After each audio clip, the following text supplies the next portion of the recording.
So, gavel, I'll do this for a while. it's time to get started. I'm going to pull this down while I talk. Welcome to our meeting today. Certainly happy to see so many here. As you can tell, a little noise in the background.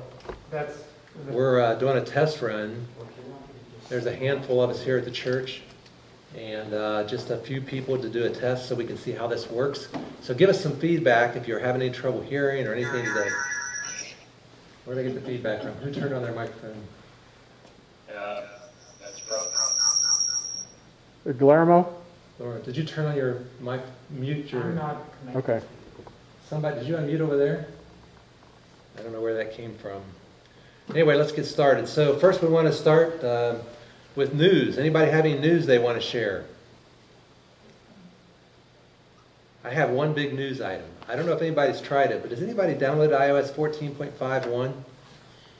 This is incredible. You aren't going to be able to see this, but you can unlock with your mask on if you have an Apple Watch on. So if you're wearing your mask, like you're supposed to be, when you look at the phone, it'll come up and then it uses your watch to actually unlock the phone. Oh, cool. So my watch tapped me and said, unlocking, and if it unlocks accidentally, I can just punch the button and it'll relock the phone.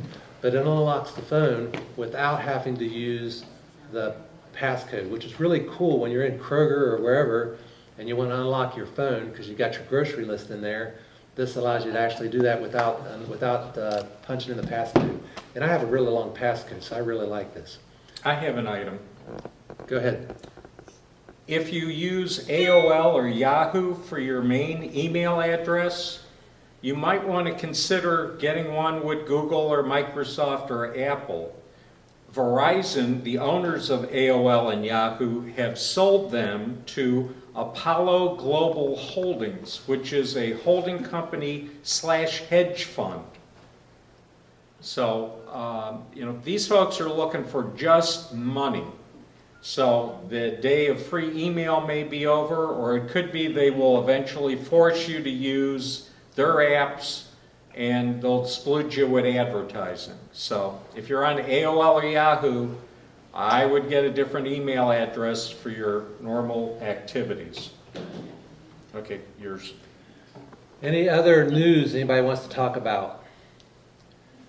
I'm sure. Apple announced they're putting like $1 billion into an East Coast headquarters in North Carolina. Yeah, I saw that. That's incredible. A lot of money. They're going to big investment in on the east side of the country. Apparently, Ohio was a close runner-up. Really? Yeah, I didn't see that. That's interesting. Texas was number 2 and Ohio was number 3. Huh. I knew Texas was in the running, but I didn't know about Ohio. That's interesting. Thank you. Other news? Yes, Lenore. I have a question. I see all these articles about the end of the iPhone. Is that just a lot of bluster? It gets news clicks. Okay. I mean, in my mind, it's just for clicks. I mean, they'll say anything. Apple's also going to go bankrupt and lose all their money or whatever. It's just like that. Okay. I mean, unless somebody else knows something I don't know. Bill, do you know anything I don't know there? Yeah, Apple's going to go under.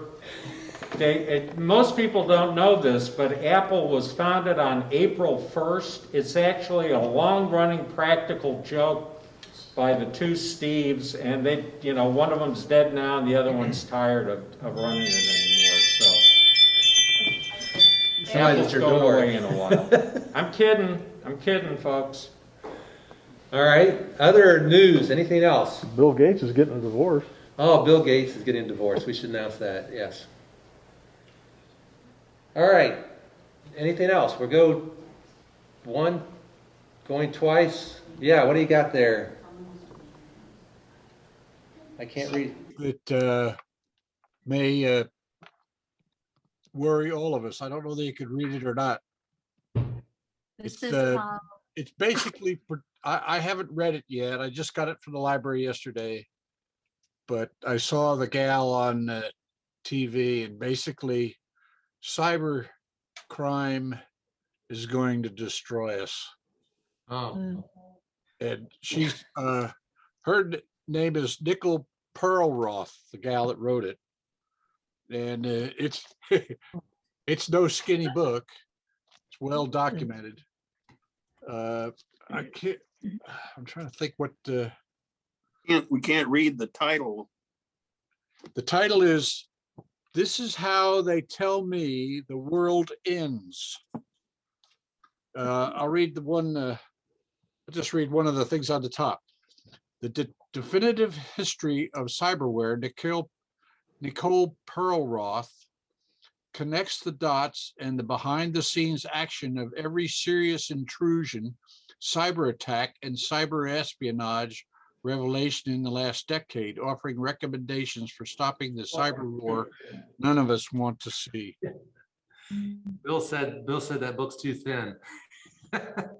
It'd be like an It's encyclopedia. not gonna be, it's not gonna be a happy story, I don't think. Okay.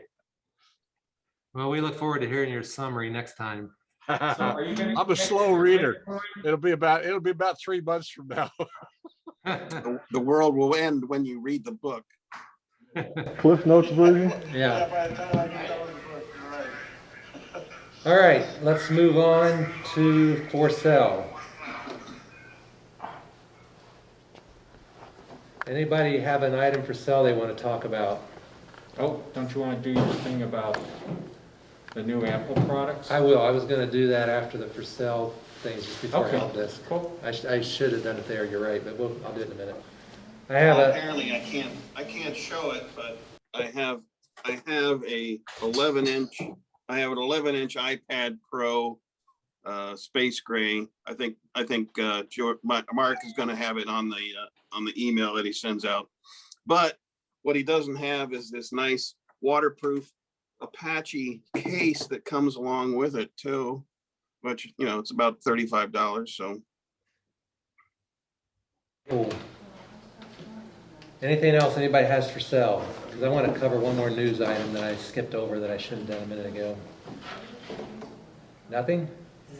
So, as everybody knows, about 2 weeks ago, Apple had a keynote and they introduced a whole bunch of new stuff. And I thought I would show a real quick 10-minute review of all the new stuff that was launched. So you may ask, well, why do I care if they launch a bunch of new stuff? Because it just means they're after my money. There's some truth to that. But I think it's really good to see the new stuff because it tells you a little bit about where Apple's going. And I think knowing where they're going is really important into understanding the future. So I'm going to share my screen here and show you this, this presentation. All right, so this happened a couple weeks ago. I have 10 minutes to present this, so I'm going to go pretty fast. I just want to give you an idea. As you know, Tim Cook, lately the big kick has been they're doing all this stuff on videos that are pre-made, they're high production, very well presented. So I'm not gonna, you can get online and watch this whole thing. I highly recommend it. It's actually very entertaining just to see the quality of the videos they've been putting together. So this was held on April 20th. And the first thing they launched was this new Apple Card family.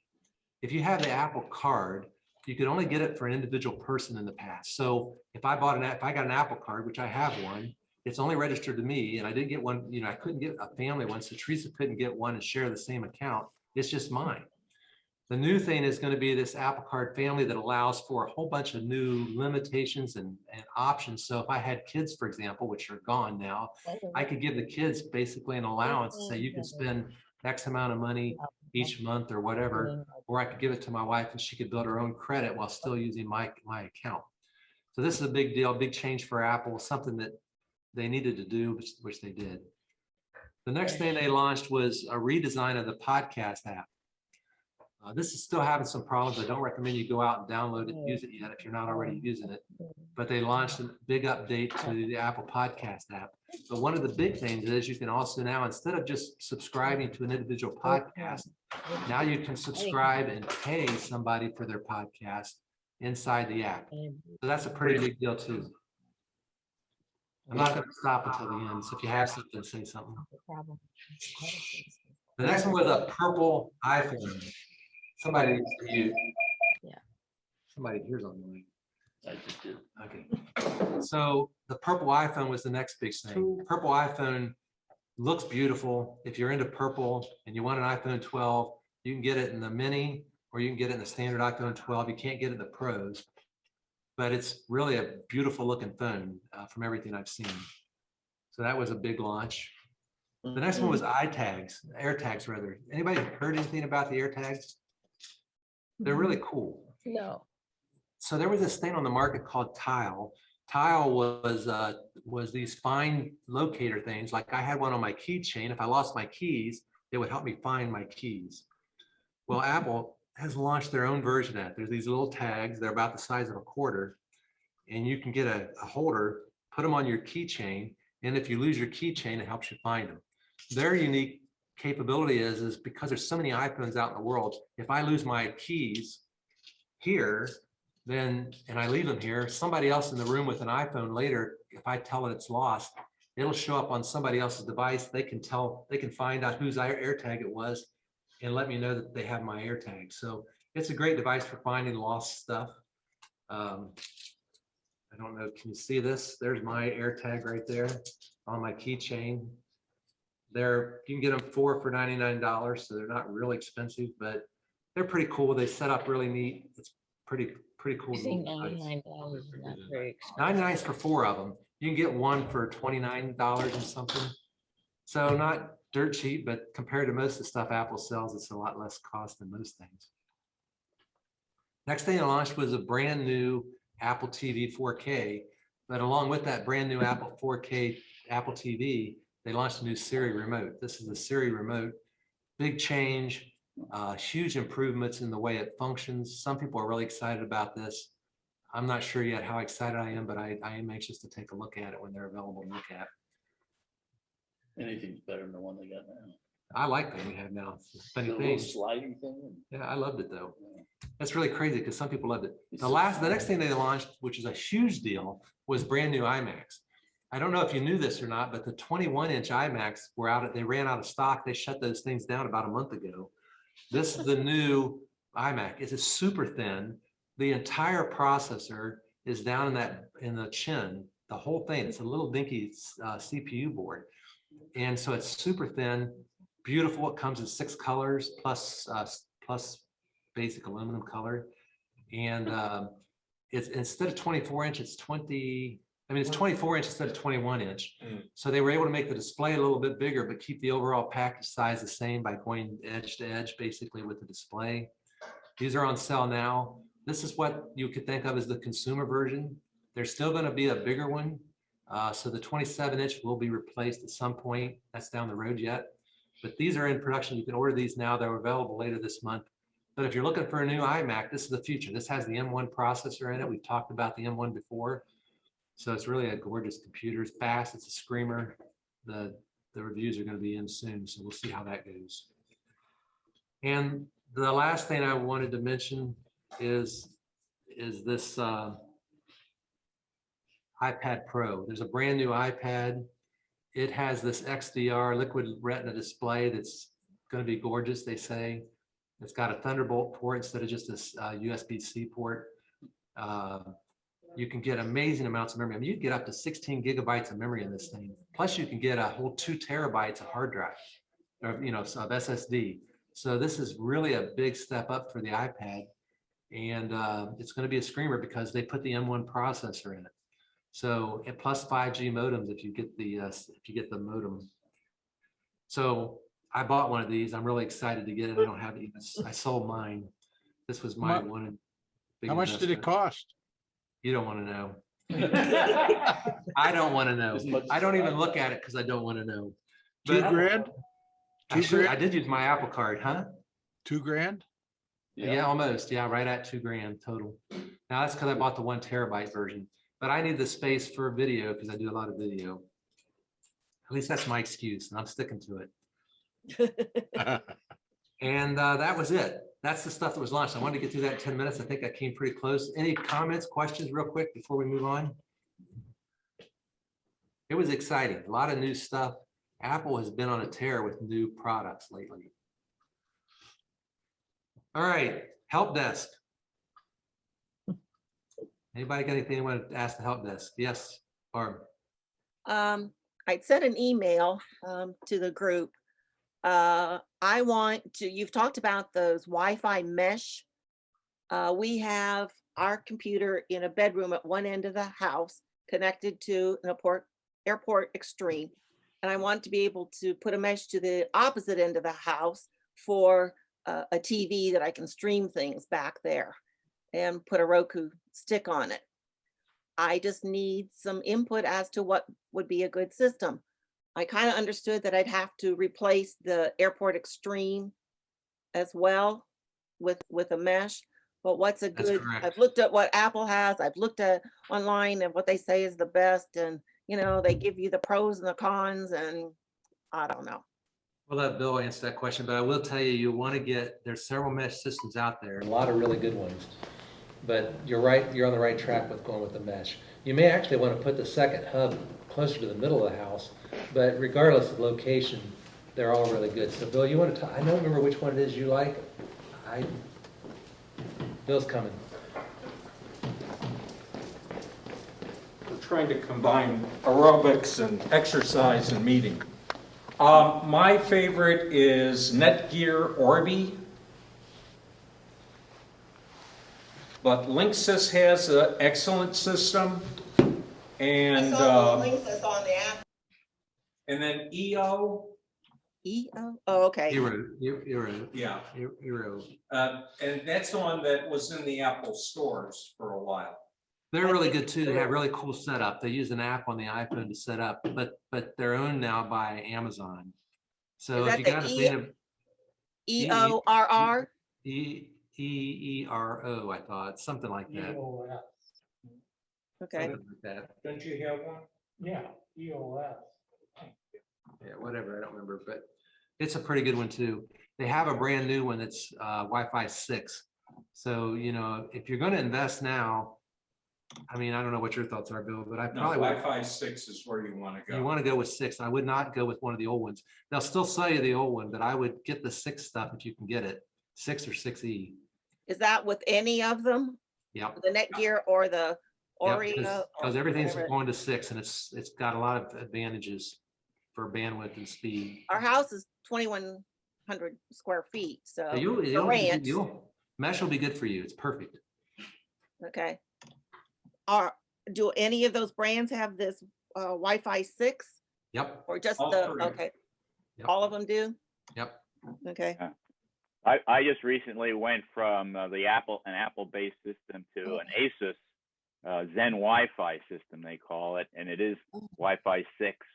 There's 2 units in the mesh system. I've got one on each level of my house, and it's just been working great.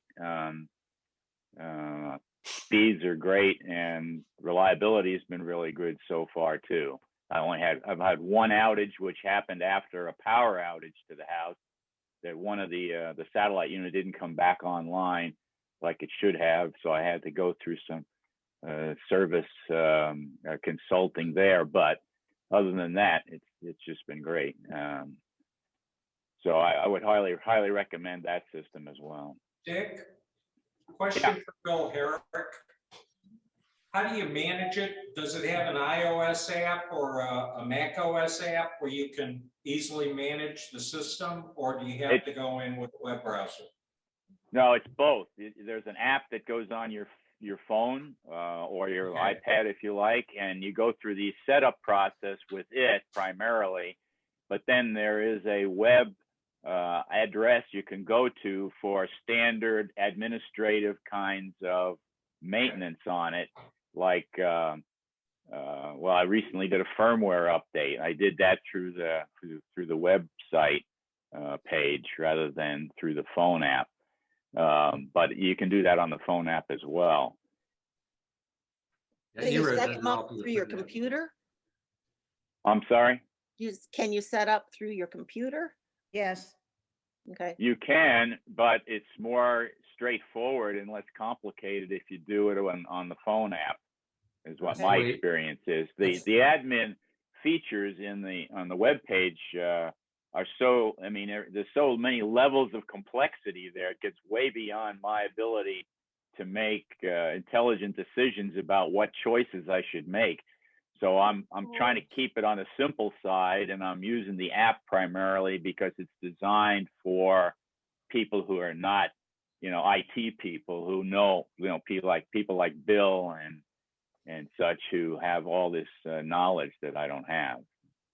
I also bought one of those. This is Pandy. I also bought one of those Zen Wi-Fi's, and it's excellent. I'm about 21 square foot too. I've got one in my lower level, one in my upper level.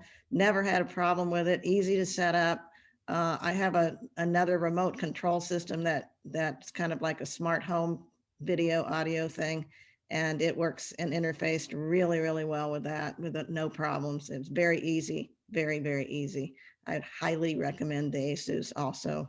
And it's also, it's also, I think, rated one notch under the Netgear. If you go to CNET, there's a lot of information on the Netgear and the Asus Zen Wi-Fi.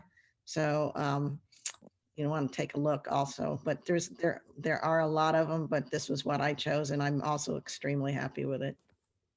And if it matters to you, it's also compatible with Alexa, with the echoes that are pervasive nowadays. One other question. I've seen that they come in a 2-pack or a 3-pack. So You can buy they're promoting a lot on the 2-pack, obviously, but you can add one at a time, or you can add more. You could even, so you can buy a single one if you want to, but I don't know. They advertise that a 2-pack is good for a house up to something like 5,000 square feet. That's why I thought 2 would do my house. So It does. It's more than adequate. At least, I mean, I don't have a 5,000 square foot home, but I do have upper level, lower level, and outside, and it's fantastic for me anyway. Yeah, my house is about 2,400 square feet, and I'm having no problems. But I have there's a connection between the 2 units that's called a backhaul. And you can do the backhaul wirelessly, or you can use an Ethernet cable if you've got your house wired. Now, my house isn't completely wired, but I do have a cable connection, Ethernet cable connection between the 2 units, one on the 2nd floor, one on the 1st floor. So Wi-Fi connection as the backhaul may introduce some issues that I'm not aware of because I haven't, used that approach. I know a few people, including Dave Hamilton, who runs the Mac Geek Gab podcast. He uses the Wi-Fi Mac backhaul, but it's Wi-Fi 6 backhaul, so it's really fast, and he hasn't had any issue at all. Yeah. But if you've got a slow Wi-Fi connection on the backhaul, that would cause some challenges. But as long as it's fast enough, it should be all right. Did you have anything else, Bill? Any other help desk items? the help. You're welcome. Other help desk items? Yeah, I got a question. Go for it, David. On my PDF, I'm trying to erase the documents that I've already opened up in PDF. And there's a little icon box with 4 dots in it. I click on that and it asks if I want to delete it. And then I click delete. And then I see the screen disappear and then come back and that document's still there. How can I get rid of the PDF documents that I no longer have need for? Where are you printing from? I mean, when's this happening? What are you doing when this happens? Well, I'll get an email that has a PDF file. I'll open it and I can look at it. Preview. And then when I go down to my PDF expert, I click on it and I see all the documents that I've opened up, all the PDF documents I've opened up, and I can't erase them. I can't delete them. Yeah. I went out and purchased PDF He's a expert. PDF expert. Are you in PDF expert when this happens? Yes, yes. I click on the PDF icon and it brings up all the documents PDF documents that I've opened up. You're not gonna be able to delete it till he deletes the email. Well, but if he took the I may be wrong here, but if he took the PDF from email, he opened it in PDF Expert. Yeah, I don't know where It's still in the email. Yeah, it's still in the email. Until you save it as something else and put it somewhere, but you have to delete the email. Did you try deleting the email? Yes, And it's still there? you know, I haven't checked it since I deleted the email. Yeah, check Isn't, that isn't out. there, isn't there a log file that your email app keeps track of attachments? I think so. PDF that's in the inbox email. We're discussing it, trying to figure this out. And the reason why you can't delete it is because all of that stuff is not in the user accessible area. So he has deleted the email? He did, but he don't know, he hadn't looked since. Oh, well. He's gonna go look. Okay. I think you'd look at that. Let us know what you find with if it's gone after you deleted the email. Okay. All righty. Will do. Other help desk, let us I'm know. not- I'm Other not help getting desk calls. items? I mean, I got the phone in my hand. Oh. I'm glad you did that because I just turned Oh, it works. But it comes up as a missed call. I have to laugh because I'm watching, Bill, you're wandering around in the field behind Bill Howell. You're out here in the middle of the field walking around. Yeah. So is Bill. Exactly. He wants me to haul some bales of hay into the barn later on and put out some salt licks. The manure we want to move. Other help Do I desk get a items. shovel this time? I'll let you use the tractor with the bucket. Good. Anybody else have a help desk item? They're going fast today, Jill. Good. I guess we're ready to move on to the raffle, unless somebody's got something else.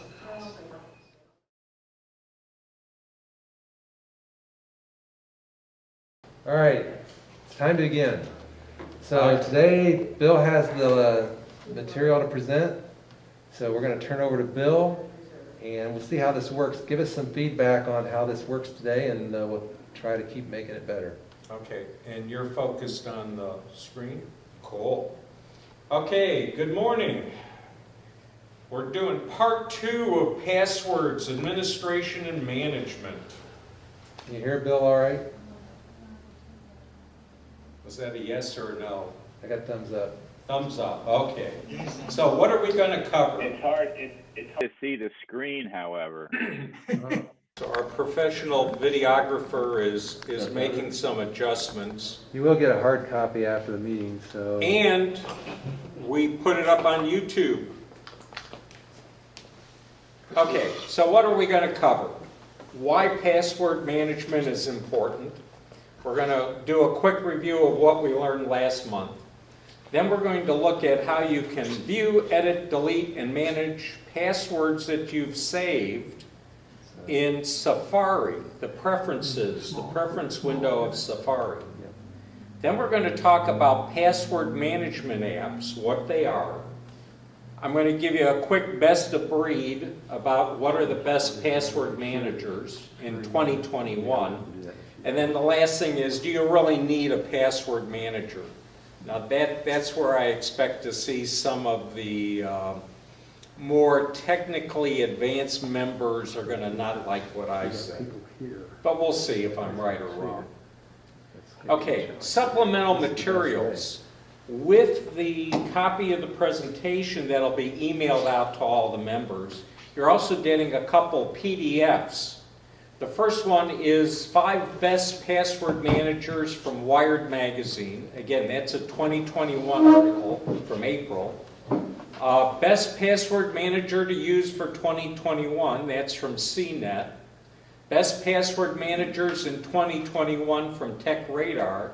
And then a repeat of what we handed out last month, which is everything you need to know about password managers, Consumer Reports. And that's the one that really was the gold mine as far as I was concerned for explaining what's involved with selecting the correct password manager. The last three items are how to find saved passwords on your iPhone and your iPad, how to find saved passwords on your Mac. Those are both from Apple support. And then last, there's one from, I believe, iMore was the website, how to view, edit, delete, and manage Safari passwords. Okay, so while I skim over various things in my presentations, if you look at those PDFs, you'll find there's a wealth of detail there. Okay, moving right along. Questions? Does anybody have a heartburn about what I'm doing today? I hear no dissent, so I'm going to continue. Okay, so the first question is why? Why should you be paying attention to this stuff? Well, passwords are the keys to accessing your computer, your smartphone, and almost everything you do online. So it's just like the keys that are in your pocket to your car, your house, your office. These are important things that you don't want to lose. They are the primary means of user authentication, the way that that website knows that you are who you say you are. So it's the security process of verifying you are you. And then last but not least, they provide the first line of defense against unauthorized access to your sensitive data, whether it's a bank account, your My Charts for your health information, your brokerage, your bank account, your social media websites. This is how you maintain control over your stuff and you keep other people out. Okay, so just a quick review of what we learned last month. First thing, every login account requires a different unique password. So if you've got a Kohl's online store account and you've got an Amazon online store account, don't use the same password for the two stores. Give each one a different unique password. Secondly, use passwords with upper and lowercase letters, numbers, and special characters. If you do that, it's going to make it tougher for people to crack passwords. Also, passwords that humans find hard to remember are often easy to crack, and passwords that humans find easy to remember are often hard to crack. So, the thing is, sometimes a password may seem to a human being to be simple and easy to remember. That doesn't mean that it's not a good password. And then lastly, long passwords are harder to crack. And I'm going to add one other thing, and that is the probability of you getting hacked because your password was stolen from you is much, much smaller than the probability of your password got stolen because they hacked the website or the online store or the social media site. In other words, think like Willie Sutton.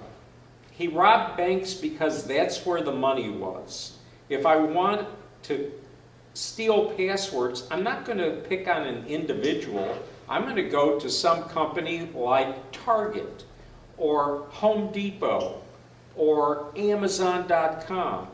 If I can steal their password database, then I've got literally millions of passwords that I can try and crack, as opposed to the maybe 40, 25 or 40 that you get from an individual. Okay, and then we've got the famous graphic from last month where the top three panels are showing what people think is a hard to crack password. It isn't. It's just tough for a human being to remember. And the bottom three panels, a password that people think, oh, that's easy to crack. Password being correct horse battery staple, which is actually much more difficult to crack than the one that's up above. Okay. So, and then there was the little snarky comment at the bottom of that graphic, which is, through 20 years of effort, we have successfully trained everyone to use passwords that are hard for humans to remember, but easy for computers to guess. where you think of, instead of guessing, to crack. Okay, now that we've done our review, I take a deep breath. Anybody got anything they need to bring up before we continue? Does it allow spaces between the 4 words? Usually what I do is I put in a special character. Oh, okay. But the thing is, if you want to make a password more secure, the longer it is, the more secure it will be. Right. Okay. If you're also using upper and lower case, it makes it tougher for them to crack it in the situation where they've stolen a database of passwords. Those passwords are encrypted, so they're using a decryption program that's trying to crack the passwords. That's how they get around the 3 tries in your account lock. They're stealing the database that a store would have. And they've got their computers just cranking on that over and over and over. Using what's called password crackers, using what are called dictionary attacks. So these are collections of words, collections of phrases, collections of numbers, of passwords that are most often used. Okay. Did I beat that one to death? Okay.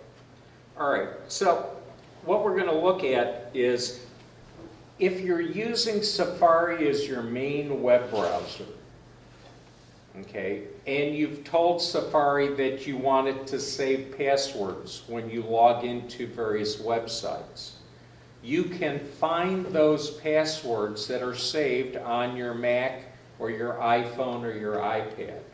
You would have the Safari program open. You would go to that menu right next to the apple in the upper left-hand corner of your Mac screen where it would say Safari. And you would click on that, and about 2 items, 3 items down, you're going to see Preferences. When you click on that, you see this screen come up where you've got these icons at the top.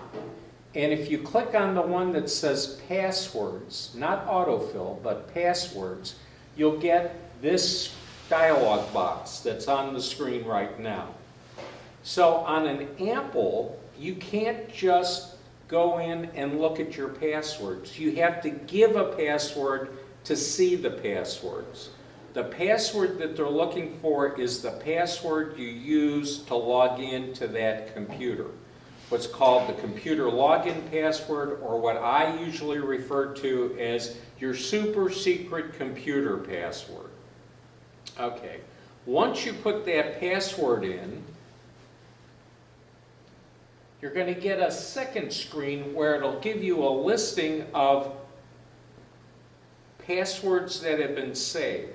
Now, when you look at that screen, a yellow warning triangle may appear next to weak website passwords for any of the following reasons. That they're very simple passwords and easy to guess, they appeared in a data leak, or that they're used on another website. In other words, you've used the same password on more than one of your websites. What I find interesting is that Apple actually provides you with current, up-to-date information about sites where there have been data leaks. So let's go to that screen and see what it looks like. So here we've put in our computer password, and now we're looking at a list of passwords. Each line is a separate saved password. In this case, I've got 4 of them. And 2 of them, the one for AOL and the third one, have a yellow triangle next to it. In both of those cases, the same password was used for AOL and for Google. But let's say I had one for Dillard's, the Dillard's online store. I'd also see a yellow triangle for that because they just had a major password break-in. Data breach is the other term that's used. That was from, I believe, end of April, maybe mid-April. Okay, so that's a very nice feature that Apple's giving you.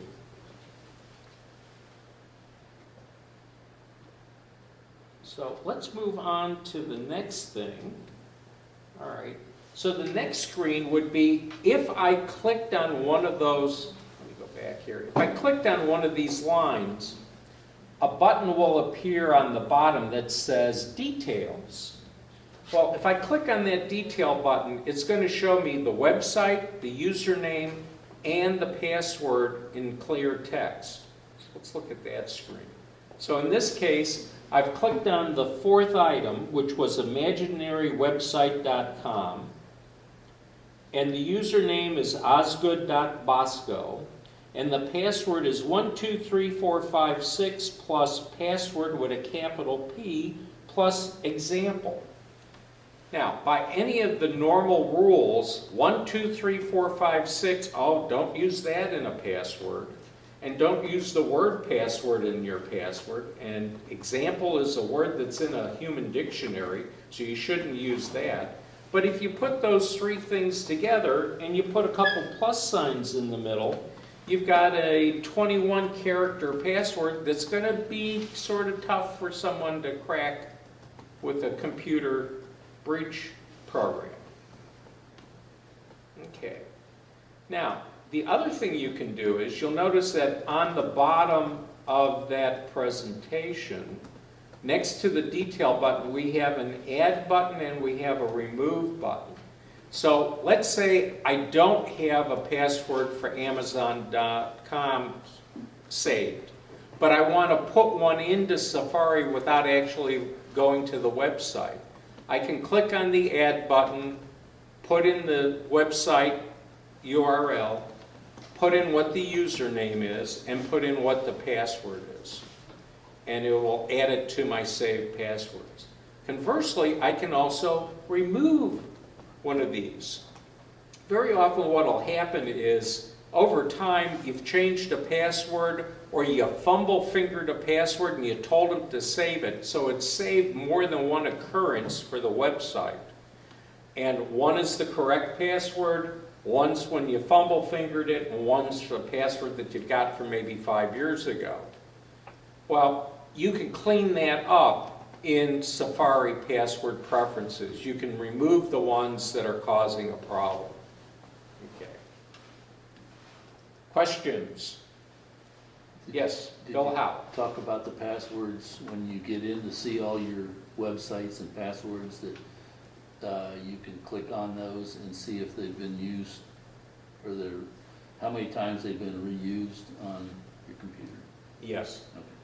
When you click on that security recommendations available, when you click on that warning thing, it tells you why it's giving that. There's a little yellow triangle next to each one. Right. When you click on that, it tells you what's going on. Is it being used on another website, or was it involved in a security breach?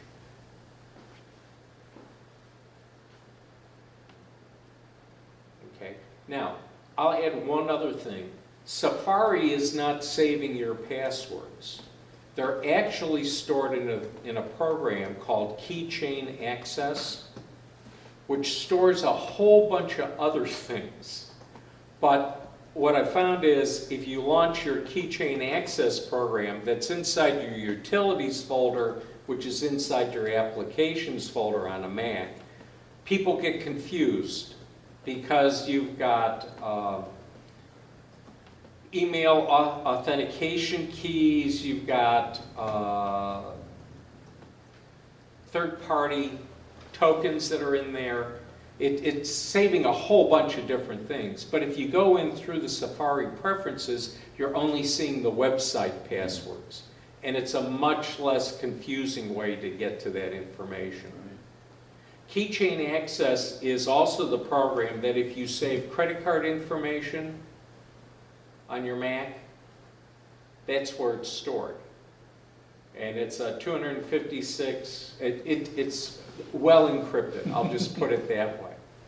The other thing is, because it's in Keychain, if you have iCloud Keychain turned on, it's securely shared to other devices. So in the same way, if you have someone's contact information in your contacts, and they give you a new phone number, and you change it on your Mac, if you have that synchronization turned on for iCloud, for contacts, it will automatically update the address books, the contacts on your other devices. The same thing occurs with Keychain. You get a new credit card, you put in the new credit card number, you put in the new expiration date, you put in the new CCV number. That'll be shared to your other devices securely with iCloud Keychain. Yeah. Okay. Anybody else have a question? Okay. Well, we got a question. Okay. Lenore's got a question. Go ahead. It just doesn't sound secure. Oh. What doesn't sound secure? I can't hear you. You're muted. You're muted, Lenore. I found that Safari thing and it freaked me out because there were so many passwords on it that I cleared the whole thing out. And it just, now you're telling me that my passwords would be on Safari and Keychain and everywhere else. And it's like, I can't deal with that. I mean, As always, but you're saying it's secure. We have this sunshine bolt of rationality, and it always seems to come from Lenore. Just because you can do something doesn't mean that you should do something. Okay. My rule of thumb always is, for any of this authentication stuff, is what is your comfort level? Okay. For me, I have no problem with having my login information for Facebook stored in Safari Keychain. Okay. I don't store my login information for any of my brokerage accounts. I don't store my login information for the various organizations where I sit on the board of directors, because the consequences of someone sending an email from one of those is not good. Where if something shows up at my face, somehow my Facebook account gets hacked, people know not to believe what I put on Facebook anyway. Okay, does that answer pretty much? It does, but a parallel question, and then I promise to be quiet. When I have a password on my computer, like we all do to open it, if my computer doesn't go anywhere, is it really necessary to have a password on my computer? And if I log out every time I finish with any of my computers, is the fact that I'm logging out and the fact that I have a password to open my computers, will that deter someone from getting into my computers? Or is that just because of safety in case somebody breaks into my house? Okay, so here's the situation. Someone breaks into your house, okay? They steal your computer. They try to launch the computer and log into it, and they don't know your password. So they have a computer, but they can't really get in very easily into your stuff, okay? Now, think of a different situation. You have automatic login set up on your computer. So that means you turn on your computer and it just logs you into your user account. You don't have to put in a password, you don't have to do anything. In that case, if they steal your computer and they take it to their thieves' den, the Cave of Alibaba, the 40 thieves and all that, and they power it on, boom, they now automatically logged into your computer. But they can't get to your keychain saved passwords because they don't know your computer password. Okay. Now, let's compare that to two other web browsers that are out there that'll store passwords. Google Chrome. If I go into preferences for Google Chrome and I click on autofill and I click on passwords, I've got a little button there that says, hey, do you want to export all your passwords in a CSV file? And they don't ask you for any authentication to get to that stuff. Okay, so Google Chrome, I would not save anything in there. Okay. Now, with Firefox, if you save passwords, they'll ask if you want to have those passwords synced to your Firefox account. To do that, you then need to know a special Firefox password to be able to get to your passwords in that. And you have to log in with a user account to use the web browser. So, as you can see, Apple is doing it in a much more secure fashion than Firefox. And Firefox is doing an okay job, and they're doing a much better job than Google. Okay. All right, thank you. You are welcome. And Lenore, I would never tell any of the ladies in our group that they need to be quiet. If anything, I want you to be a little more vocal, because I always get good questions from the ladies, not so much from the retired engineers. Oh, Bill, is that a chauvinistic comment? I mean, does that mean that you would stop the men from talking? Oh, yes, very much so. So once again, I've proven myself to be all of the bad things in the world. Well, almost Mother's Day, and I'll accept the compliment. Thank you. Okay. I actually had someone fuss at me about being chauvinistic and misogynistic because I was holding the door open at a Kohl's department store. My wife had already gone in. She realized that I hadn't come into the store yet because this young 20-something person was fussing at me because I held the door for them. My wife then came out, and she then proceeded to engage in a forth and frank discussion on a variety of topics with the young lady while I went in and did my shopping. So in other words, if you see a young woman walking into the store, slam the door in her face and walk on. I don't know if the individual was male or female, and I was not about to do a physical check, because that is also considered to be inappropriate. Either way, if it looks like a female, slam the door in her face. You can always open the door for me. Yeah. Okay, so Lenore, thank you for the good question. You're welcome. Okay, now we're going to move on to the topic of password managers. All right, now, I am not going to give you all the nitty-gritties about whether you should go with this password manager versus that password manager. What we're going to start out with just a simple, what are they?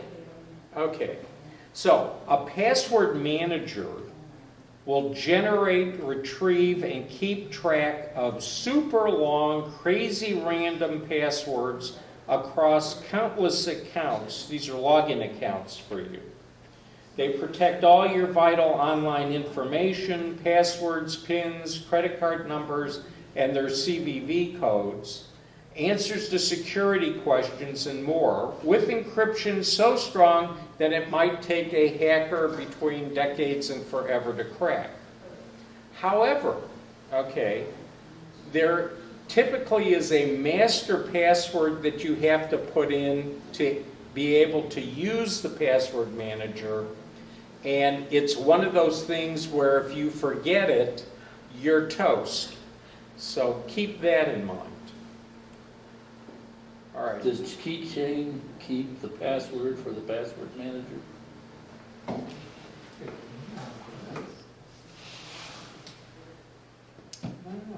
I'm going to say you could do that.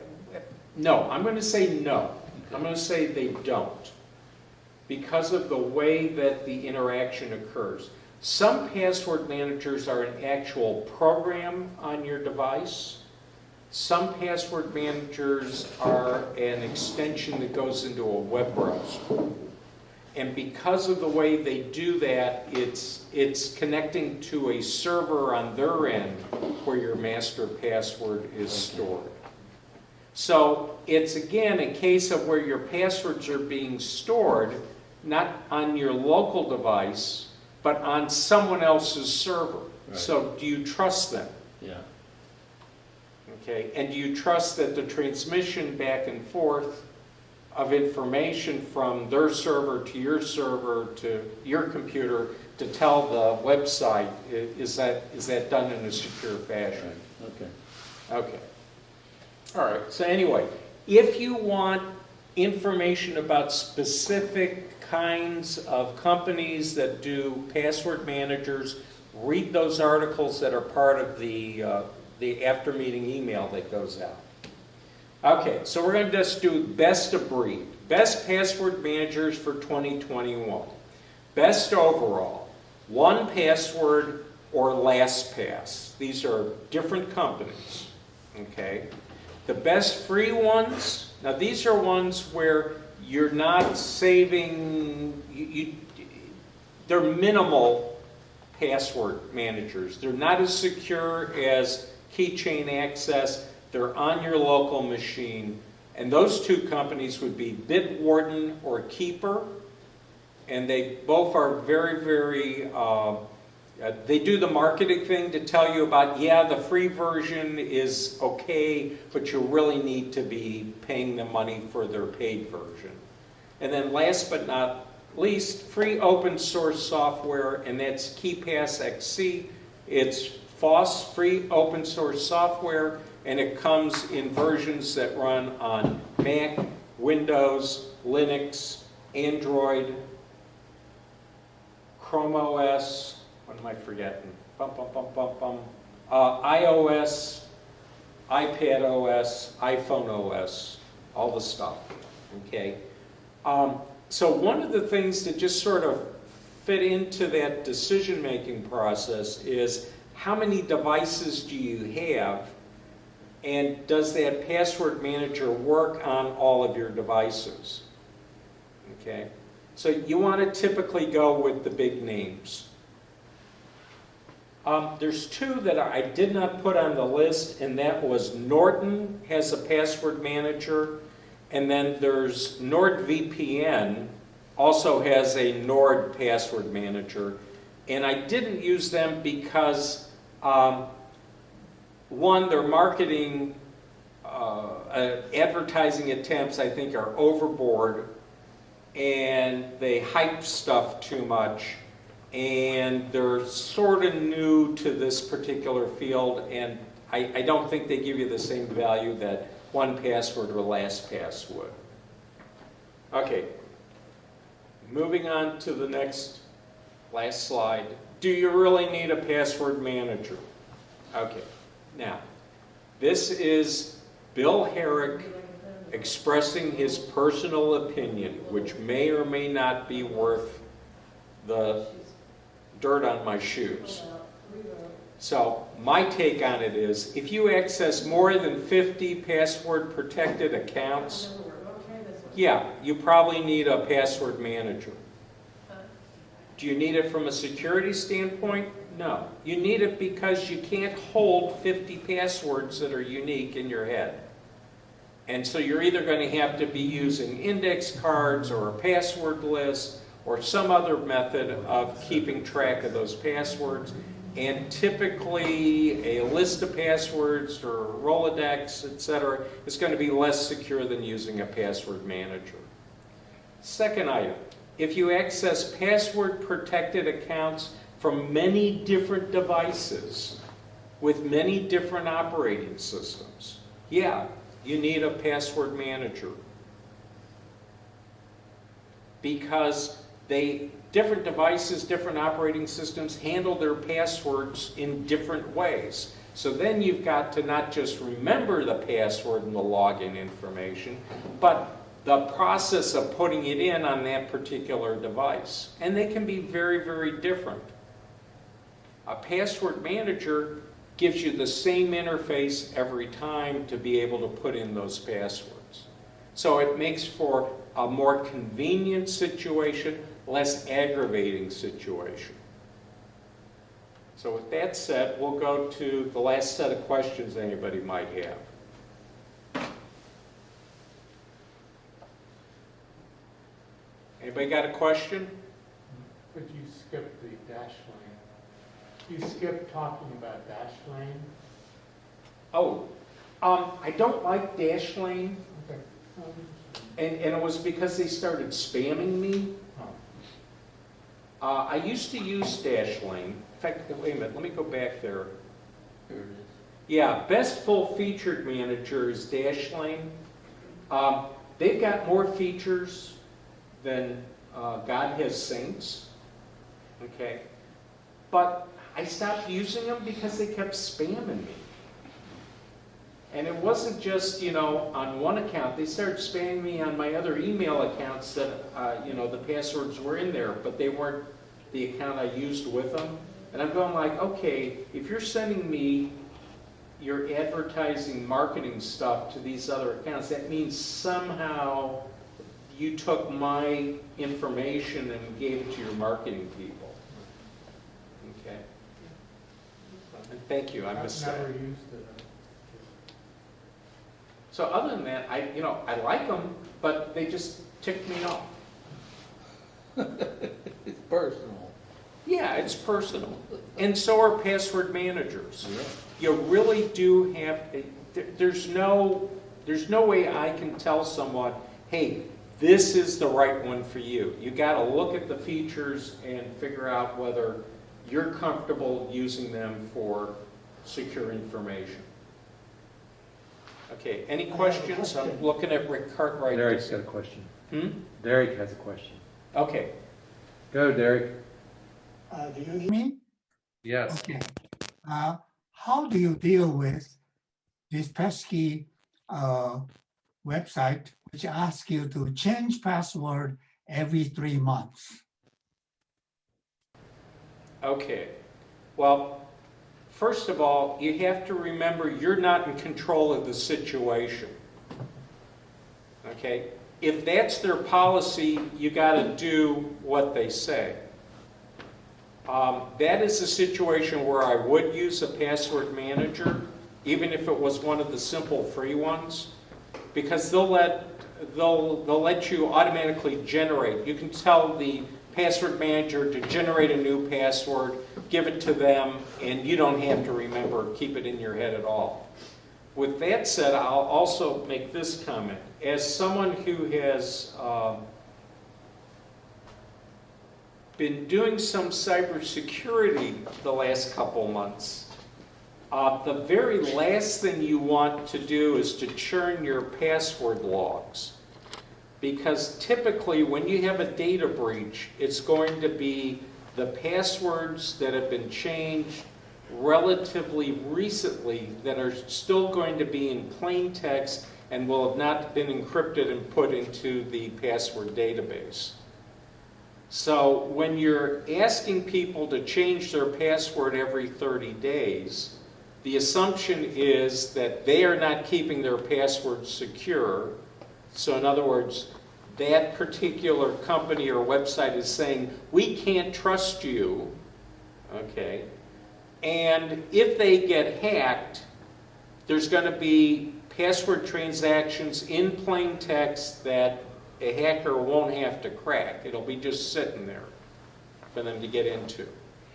And sometimes it's very, very surprising to see what organizations are that lax with their password management. Remember, when you're connecting to an online store, they aren't running their website on one computer, typically. They've got a cluster of computers that are servicing a large number of customers. When they take new password information, it is not immediately encrypted and put into the password database. Typically, they have that as a scheduled, what's called a cron event that'll happen, maybe every 6 to 8 hours.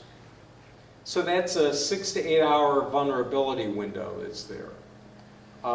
There was a SolarWinds data breach that occurred. happened because a server run by SolarWinds, the sysadmin changed his password. They have to do it every 2 weeks. They make it as simple to remember as possible, and they all use the same password for their accounts, so that if they have to log in as someone else, and because it was still in plain text, someone who had gained access to their website and gotten into the innards was able to scoop those passwords up. And lo and behold, you now have 60-some sysadmins that all use the same password to log into systems for customers, including Microsoft, the federal government, a variety of state governments, public institutions. Again, the security issues are usually not at the user level, they're at the institutional level. Okay, I think I bloviated enough on that.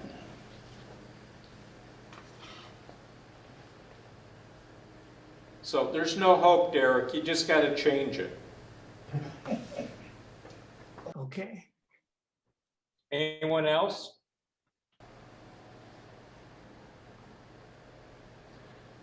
If you're using iCloud Keychain, Yep.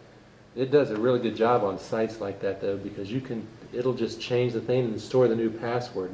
Yep. And even generate the password. It does a really good job of managing that. So while it's a pain in the butt, at least iCloud Keychain tries to make that Right, easy. and you don't even have to look at it No, or you know don't- what it is. It just does it. So what password management apps, companies that make these have done is they basically based it on what Keychain does, except they don't encrypt it as strongly as Apple does.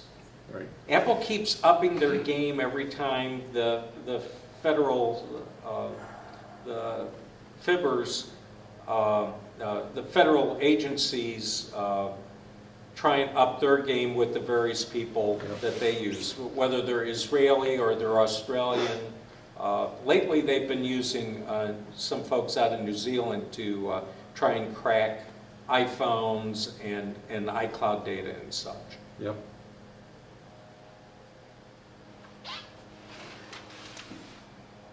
Okay, anybody else? Going once, going twice?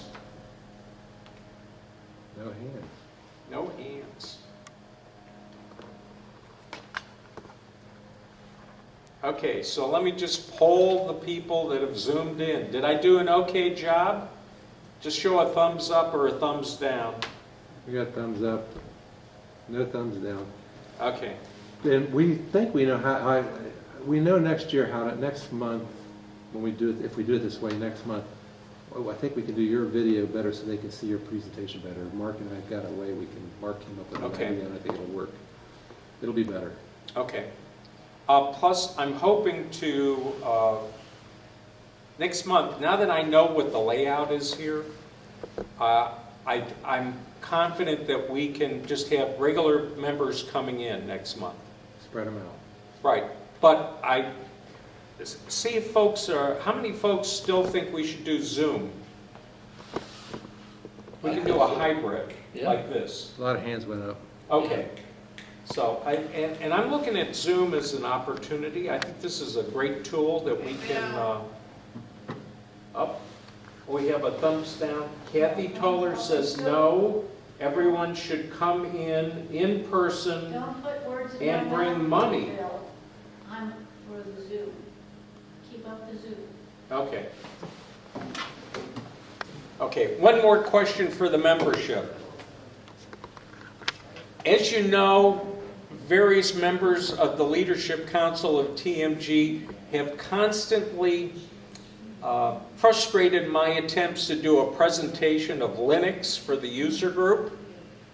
So how many people would be interested in me doing my own Zoom on Linux on old Macintosh computers? One thumbs up, two thumbs up. Okay. 2 or 3 thumbs down. Okay. Okay. I got it. I saw the thumbs Yeah, down. the Leadership Council seems to all have their thumbs down. I see 2 thumbs up. Okay, who were they? It was, who was the thumbs up? Was it Lenore? Were you one of them? No, she was thumbs down. She was thumbs down. Who was the No. thumbs up? Reinhardt. Oh, yeah. It was George and George Reinhardt or Yeah. George Herzog? Herzog. Okay. And there was one other one. I don't know. What I think it you ought to was do- John. Scott, John. Okay. I think what you ought to do, Bill, is do this separately and invite everybody, and if they want to show up, Just do it. there they are. Yep. And you know you got at least 2. Yep. And then if I record it and I send it over to Mark, he can put it up on YouTube, and then Sure. people can ignore it if they prefer to. Exactly. Okay. Again, see,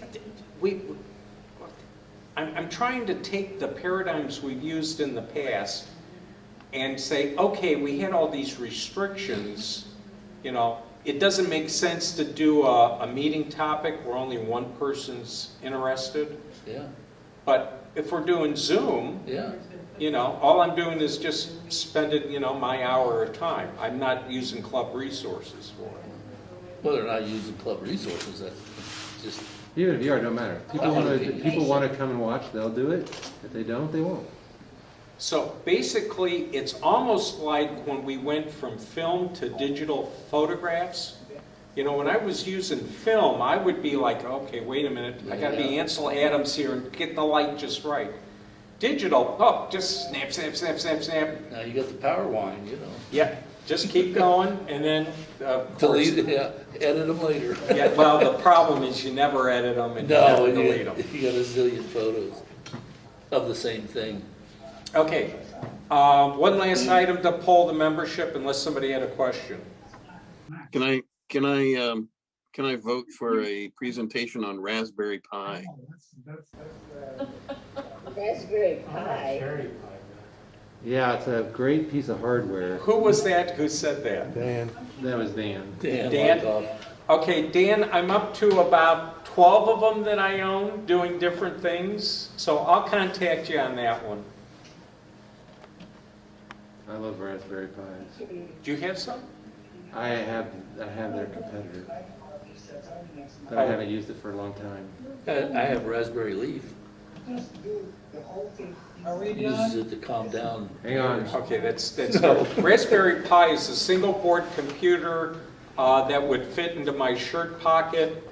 The ones that I'm currently using have 4 processors, so it's 4 cores, 4 gig of RAM, Bluetooth, gigabit Ethernet, Wi-Fi. I mean, these things are just amazing. And they've got better video circuitry on it than some of the Chromebooks I've And got. what's the OS? Huh? Whatever you want. What's the OS? On a Raspberry Pi? Yeah. Options. My preference is Manjaro or Fedora. Okay. Most people go with Raspberry Pi OS. Used to be called Raspbian. So Kathleen anyway, has her hand up. who else had their hands up? Kathleen wants Kathleen's got a hand up. Kathleen, did you have something, or would you just? to forget Oh, I to was take. just putting my hand up. That's what I for thought. Linux presentation. Oh, okay. There was the other one. Okay. Kathleen. No other hands up, Bill. Does, okay, so we've got a question on the floor, or are we done? We don't. We do not. Okay. Just a comment. Okay, so the last thing is, what should we do next month as a topic? Back to basics. How about something on the new Finder? Pedestrian, Bill, but are you going to do a back to basics on the iPhone? I think that would be the appropriate thing to do next month. Okay, Yeah. I like that. Especially because I've only, in all the years the iPhone's been around, there were only 2 people I've ever talked to that were iPhone users that actually knew that there was a manual for it and that they could get that for free from the Apple Store. And books. And keep it on their phone so when they needed to know how to do something, they could just quickly go to the table of contents. So my whole thing is I go where the ignorance is, and I try to spread as much knowledge as possible. Like taking a screenshot on an iPhone.